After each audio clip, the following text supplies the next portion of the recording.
कि जिसकी मांग में सिंदूर नहीं, समझ लो इसका प्लॉट खाली है। ये साधु की जबान है क्या? अब बताओ मुझे, हाँ या ना जवाब दो। नहीं सुनो, ये साधु की जबान है और साधु को काम होता हो कि अपने धर्म को आगे बढ़ाना, अपने धर्म को प्रमोट करके। ये सरकार के उसमें जबरदस्ती टोंगन ना डालें, यू कर देंगे और हिंदू राष्ट्र बना देंगे और आप करता अखंड भारत बना देंगे और उन्हें अपने में खींच लेंगे। ये साधु की भाषा है क्या? ये जन सैलाब इतनी दिक्कत परेशानी में है, ये आगजनी करेगा, पूरा देश जाम कर देगा, रोड जाम कर देगा। अगर इस तरह से सरकार हमारा कहना नहीं मानेगी तो। बागेश्वर बाबा से मैं एक बात कहता हूँ कि आप जहाँ से हो वहाँ को हिंदू राष्ट्र बना के दिखा दो मुझे। जिस बस्ती में रहते हो, जिस गांव में रहते हो, जिस शहर में रहते हो, स्टेट की बात में बात करना, बाद में करना स्टेट की बात, तो भारत की तो बाद में करना। अब उस गांव को बना के दिखा दो। ये कहते हैं हम जो ना हिंदू राष्ट्र बनाएंगे, हम जो ना अखंड भारत बनाएंगे। तुम्हें पता हो जो भारत का मैप है, भारत के मैप में ऊपर जो जम्मू कश्मीर LOC और वो है, इन पे इनके मुद्दे संभलना रहे और ये कहते हैं हम अखंड भारत बनाएंगे। अखंड भारत का मतलब कि भैया सुनो, हाँ मन की बताओ, हम एक काम करेंगे, हम जो पाकिस्तान है ना उसे अपने एरिया में बुला लेंगे। मन की अच्छा, फिर क्या करेंगे, उस जो मुस्लिम है उन्हें बुला लेंगे, फिर उन्हें हिंदू राष्ट्र घोषित कर देंगे। फिर देश में संविधान खत्म और मनुस्मृति का राज चलेगा और रामायण चलेगी। अब एक बात बता, सुनो एक मिनट, ये लॉजिकल है क्या? आप पढ़े लिखो, मैं पढ़े लिखो, ये भाई पढ़े, ये सत्य है? ये आपका क्या नाम है जी? मेरा नाम नरेंद्र कुमार है, मुजफ्फरनगर से हूँ, मैं पाल समाज से हूँ और रिटायर सैनिक हूँ, फौजी हूँ। तो आपको तो बहुत ज़्यादा मतलब आग होगी अंदर, जिस तरीके से चंद्रशेखर आज़ाद जी के ऊपर हमला हुआ है, आपको बड़ा दर्द हुआ होगा उस समय में। आप समझिए कि इस देश में हमेशा संघर्ष हक अधिकारों का है, मगर कुछ लोग जो मनुवादी सोच के व्यक्ति और जो चाहते हैं इस देश में हमेशा वही व्यवस्था बनी रहे, वो चाहते हैं कि जातियों में और धर्मों में बांट करके उनको एकजुट ना होने दिया जाए।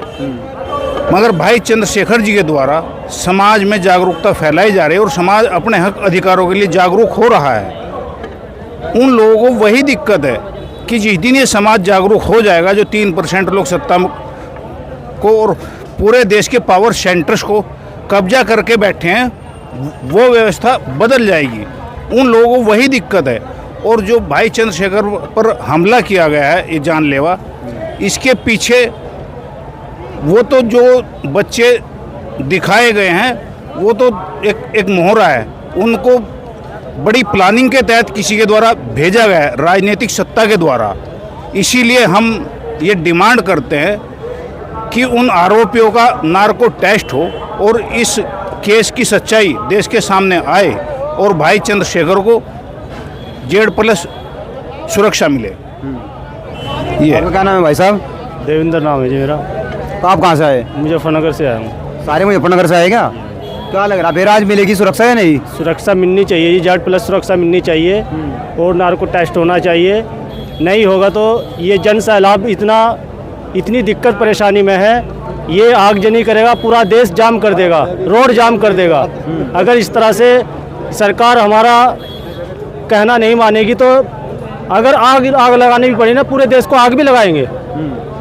तो ये तो संविधान के खिलाफ है, आप संविधान के खिलाफ क्यों जा रहे हैं? भाई साहब तो कहते हैं कि संविधान को मानो आपके। हम संविधान को मानने वाले हैं, तभी तो हम भाई के खिलाफ नहीं जा रहे हैं। जो भाई बोलेंगे वही करेंगे फिर, ठीक है ना। हम ये 24 के चुनाव भी नजदीक है, क्या लग रहा है उसको? क्या रहेगा चुनाव में? भाई को PM बनाएंगे और इनकी सत्ता को जड़ से उखाड़ने का काम करेंगे हम लोग। अच्छा, एक और चला हुआ है मुद्दा, बागेश्वर धाम वाले बाबा जी हैं, वो कह रहे हैं कि भारत को हिंदू राष्ट्र बनाओ। क्या लगा आपको? हिंदू राष्ट्र नहीं बन पाएगा जी, नहीं बन पाएगा हिंदू राष्ट्र। हिंदू थोड़े रहते हैं इसमें। अच्छा ये बताइए, हिंदू राष्ट्र मतलब यहाँ के जो सभी मंत्री हैं, MLA हैं, जो जितने भी लोग हैं हिंदू हैं या हिंदू राष्ट्र अब जैसे हैं हिंदू राष्ट्र को? मुझे एक फ़ायदा बताइए, क्या फ़ायदा होगा? क्या मुसलमान इस देश के नागरिक नहीं है? बताइए मुझे आप।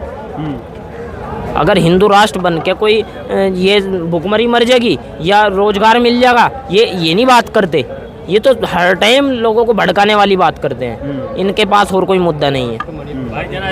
क्या बता रहे जी? बागेश्वर बाबा ये बात कहते हैं, मैं उनका तहे दिल से धन्यवाद करता हूँ। बागेश्वर बाबा से मैं एक बात कहता हूँ कि आप जहाँ से हो वहाँ को हिंदू राष्ट्र बना के दिखा दो मुझे। जिस बस्ती में रहते हो, जिस गांव में रहते हो, जिस शहर में रहते हो, स्टेट की बात में बात करना, बाद में करना स्टेट की बात, तो भारत की तो बात बाद में करना, अब उस गांव को बना के दिखा दो। नुकसान क्या है इससे, नुकसान क्या है? वो तो अपना पता चल जाएगा। मणिपुर देख लो, मणिपुर देख लो क्या हो रहा है वहाँ पे। बीजेपी बोली, अब वो वायरल हो गई है जो लेडीज की, जो जिस लेडीज के साथ ऐसा हुआ गलत, वो वायरल हो गए। तो अब पीएम साहब भी कह रहे हैं, सारे लोग कह रहे हैं। जी जी, देश में है संविधान लागू, और संविधान के रहते हुए ये अत्याचार हो रहे हैं। और जब सोचो, अरे यार तुम सोचो ना, लॉजिकली बात करो, इलॉजिकल बात तो करो मत ना। लॉजिकली बात करो, इलॉजिकल बात मत करो। ये कहते हैं हम जो ना हिंदू राष्ट्र बनाएंगे, हम जो ना अखंड भारत बनाएंगे। तुम्हें पता हो जो भारत का मैप है, भारत के मैप में ऊपर जो जम्मू कश्मीर LOC और वो है, इन पे इनके मुद्दे समझ ना रहे, और ये कहते हैं हम अखंड भारत बनाएंगे। अखंड भारत का मतलब कि भैया सुनो, हाँ मन की बताओ, हम एक काम करेंगे, हम जो पाकिस्तान है ना उसे अपने एरिया में बुला लेंगे। मन की अच्छा, फिर क्या करेंगे, उसको जो मुस्लिम है उन्हें बुला लेंगे, फिर उन्हें हिंदू राष्ट्र घोषित कर देंगे। फिर देश में संविधान खत्म और मनुस्मृति का राज चलेगा और रामायण चलेगी। अब एक बात बता, सुनो एक मिनट, ये लॉजिकल है क्या? आप पढ़े लिखो, मैं पढ़े लिखो, ये भाई पढ़े, ये सत्य है? ये सत्य है कि ये कहते हैं कि मुसलमानों ने भारत बुला लेंगे और हिंदू राष्ट्र बनवा देंगे? ये सत्यता है? ये मैं बता रहा हूँ, सुनो, बीजेपी क्या है? बीजेपी एक ही मंशा है। ये क्या कर रही है? ये इंसानियत को प्रमोट नहीं कर रही है, धर्म को प्रमोट कर रही है। ये धर्म को प्रमोट कर रही है कि 80% को अपने साथ ले ले और 20% के ऐसी तैसी करती रहे, ताकि उसकी आड़ में केंद्र में ये बैठी रहे। ऐसा कोई हटाने वाला पैदा नहीं। और आज तक का इतिहास पढ़ लो, पीछे 1800 के दशक का इतिहास पढ़ लो, 1900 के दशक को पढ़ लो, पीछे इतिहास पढ़ लो, धर्म के नाम पे सबसे ज्यादा लोग बेवकूफ बनाए जाते हैं और बनाए जा रहे हैं। क्या नाम? अच्छा पहले नाम बताओ। मेरा क्या नाम नाम? अंकित नाम है। कहाँ से हो आप? मैं ग्रेटर नोएडा से हूँ भाई। देखो भाई, मतलब कुछ भाई जो हैं बड़े दिलचस्प होते हैं। ये भाई भी बड़ा दिलचस्प है, बड़ा शानदार है। भाई लॉजिक हवा मत फेंको ना कि ये एजुकेशन की ताकत है, ये जो संविधान की बात बिल्कुल। लेकिन राकेश टिकैत एक किसान नेता है, वो कहते हैं इसके ऊपर और इसके ऊपर बंदूक का पहरा है। उसके बारे में आप क्या कहेंगे? बंदूक का पहरा तो मैं उसके खिलाफ भी कह दूं। जब देख कोई बैठा हो यहाँ पे और कोई बैठा हो यहाँ पे, तो क्या है, मान के चलो मैं आज अछूत हूँ या जे जो भी समझते हो इनकी सोच है, मैं अपने आप को एक भारतीय नागरिक मानता हूँ और भारतीय नागरिक हूँ। मेरी जेब में कट्टा है और एक कोई बीजेपी का प्रवक्ता है, उसकी जेब में कट्टा है ना, उससे आपत्ति नहीं होगी भाई। उससे आपत्ति होगी ना, क्यों? क्योंकि उनको चमचा है। मेरे से आपत्ति हो जाएगी कि भैया या ना यूँ कैसे रख लियो। क्यों? ये चाहते हैं कि ये जो गुलामी में रहे ना, ये उसी में रहे, गुलामी में ही रहे, ये उभरे ही ना। तो ये चाहते हैं। देख लो चंद्रशेखर भाई आज़ाद के साथ में क्या हो, एक उभरता नेता के साथ में क्या हो। यही तो है इनकी मानसिकता कि अगर कोई अभी एक न्यूज एंकर मेरे को मिली ही, वो कह रही कि भैया आप तो बात कर रहे हो कि जो हम चंद्रशेखर आजाद को प्रधानमंत्री तक बनाएंगे, और वो तो नगर पालिका में 0 है, 0। मैं कह रहा सुनो, ये बहुजन समाज के लोग ना, ये वो लोग हैं जो देश के सबसे बड़े प्रदेश में 4 बार सरकार बना के और शांति से बैठे हैं। जब ये प्रदेश में सरकार बना सके ना, तो इनकी मजा ले, केंद्र सरकार में भी सरकार बना सके, केंद्र सरकार में भी नीला झंडा लहरा सके। तो अभी जो मैंने एक वीडियो देखा है बाबा जी का, बाबा जी कह रहे हैं कि कोई उनको हाथ लगा देता है इनके पैर को, कि आप तो छूत हो। ये छूत कौन होते हैं? देखिए अछूत कौन होते हैं? देखिए जो इनकी ऐसी तैसी करे वो अछूत होते हैं, जो इनके खिलाफ आवाज़ उठा वो अछूत होते हैं, है ना। सुनो मैं बताऊँ, जो इनके खिलाफ आवाज़ उठा वो अछूत होते हैं। जो इनके खिलाफ जो या तो ये कह लें राम राम जी मोरे राम राम, या तो हम इनके राम राम में लगे रहें। अगर हम राम राम से हट गए ना, तो हम अछूत हो गए, वो अछूत होते हैं, वो अछूत होते हैं। ये नन्ना देखो आजकल के मैं पुरुष और जो अपने युवा साथी है ना, उनको मैं इतना बड़ा आभार प्रकट कर रहा हूँ, इतना बड़ा आभार प्रकट कर रहा हूँ। और उन्हें मैं एक संदेश भी देना चाहता हूँ। मैं एक संदेश ये देना चाहता हूँ कि जितने भी हमारे देश के युवा हैं, देखो भाइयों गलत मत समझना, लेकिन आज पुरुष तो समझ रहे हैं, इस बात है, हम भी समझ रहे हैं, लेकिन महिला अभी भी मनुवादी है कि उनमें फंसी पड़ी है ना।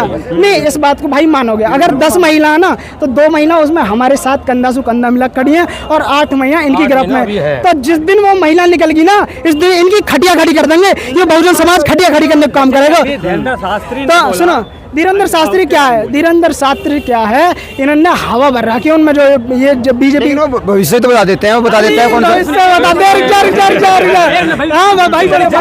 बताओ। थोड़ी सी हमें 2 मिनट दीजिए।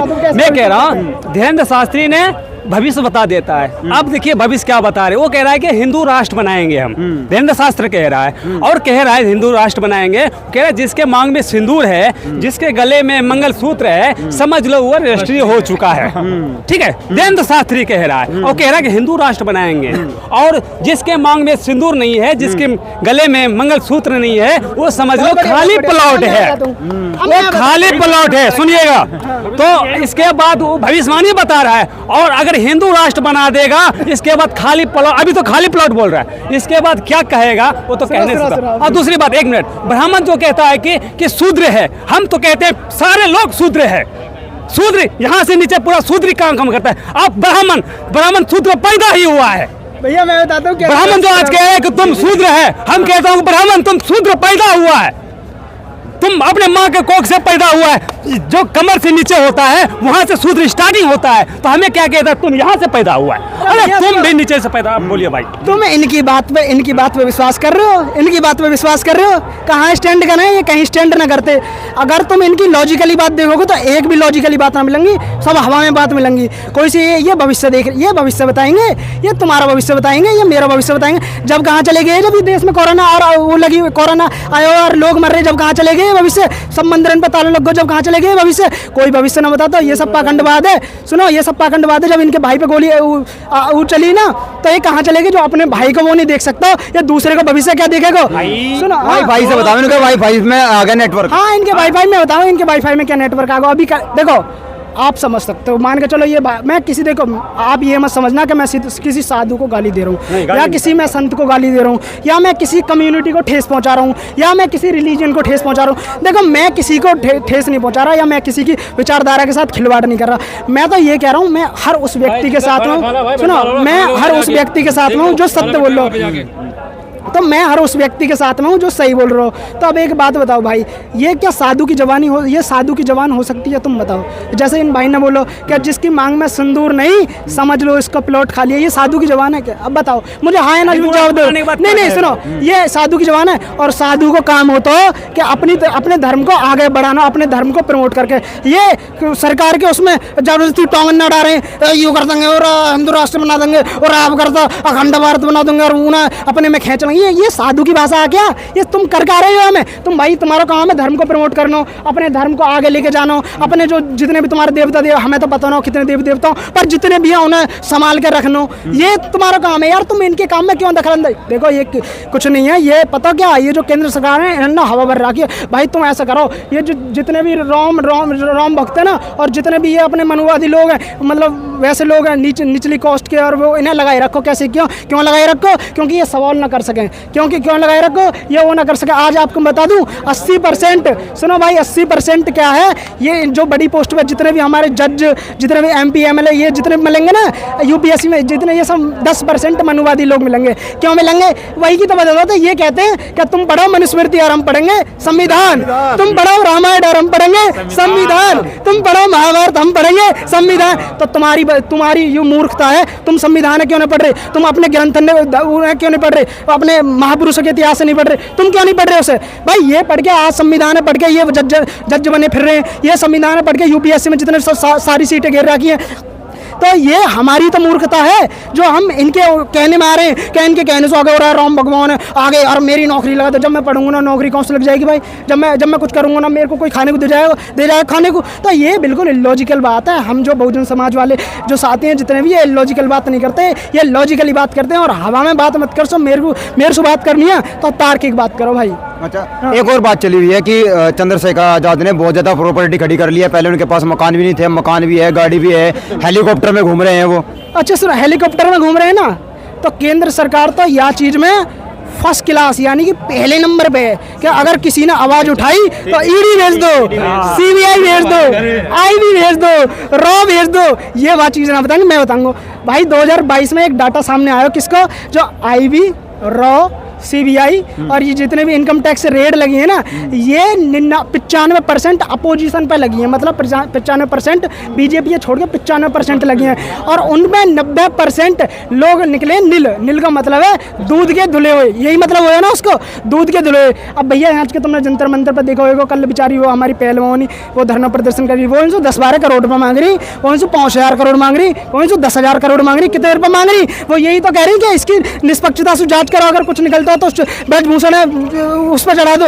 लेकिन नहीं, ऐसे ही हमारे साथ हो रहा है। हमको इनसे पैसा मांग रहे हैं, हमको इनसे सत्ता मांग रहे हैं, सत्ता हम अपने आप कायम करनी चाहते हैं। ये बहुजन बाबा साहब ने हमें ये ताकत दे दी कि हम अगर उन्होंने ज़मीन से उठ के वहाँ भेजने को काम करा ना, तो बाबा साहब ने जो हमारी विचारधारा को आगे बढ़ाया और ये बहुजन समाज को आगे बढ़ाया ना, तो बाबा साहब की बदौलत है। और ये बाबा साहब के संविधान को ना पढ़ कर ना, इनके जो ग्रंथ व्रंथ में फंसे पड़े हैं ना, जो उलझे पड़े हैं कि यूँ कर देंगे, वो कर देंगे, फलानो कर देंगे, ढेको कर देंगे, तो ये वही में मर जाएंगे, मैं बता रहा हूँ तुम्हें भाई। तो आपका क्या नाम है भाई साहब? जी गुलशन गौतम नाम है। तो गुलशन भाई, कब होगा गुलशन भारत? जब तक भारत में बाबा साहब के वंशज जिंदा है तो हिंदू राष्ट्र तो बन नहीं सकता।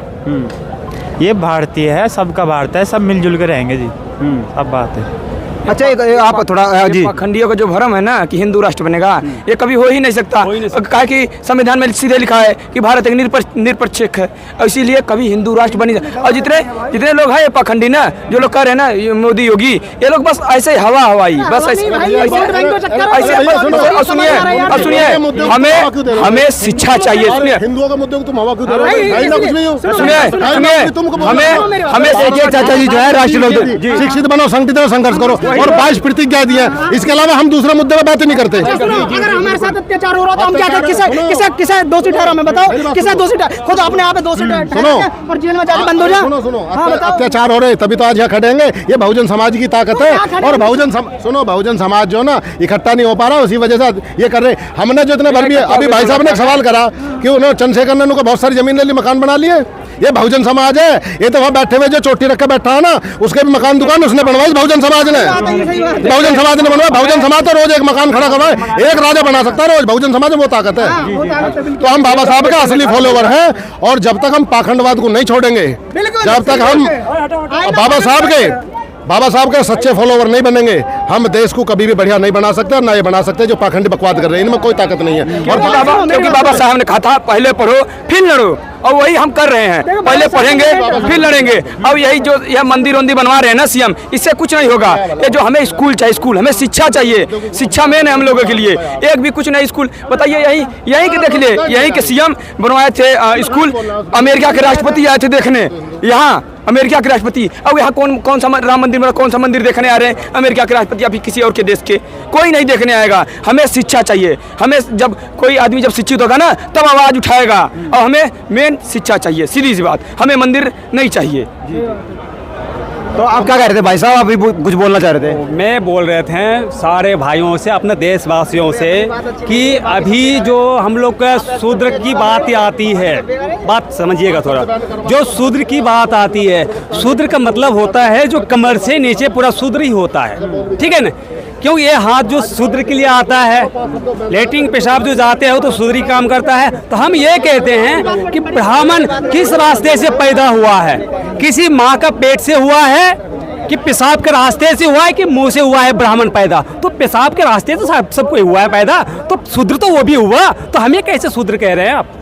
शूद्र सारे जितने भी लोग हैं, मानव सारे शूद्र होता है, क्योंकि सारे पेशाब के रास्ते से हम माँ के पेट से पैदा हुए हैं, ठीक है? इससे